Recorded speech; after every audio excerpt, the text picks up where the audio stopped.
the shower and the police helicopter's out on my roof. It's directly over the neighbor's house right now, across the street.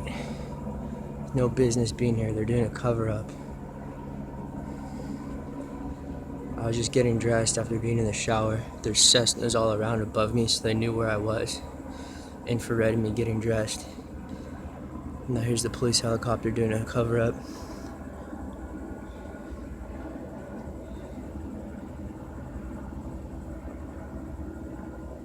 It's crossing over the houses on my side of the street now and heading towards 24092 and Oliveira.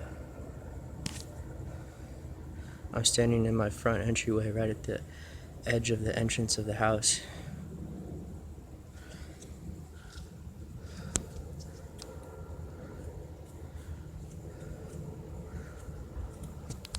Now it's crossed over to Oliveira Street. It's close to where 24092 is. It's about that distance away from me now. It's gone behind my neighbor's house.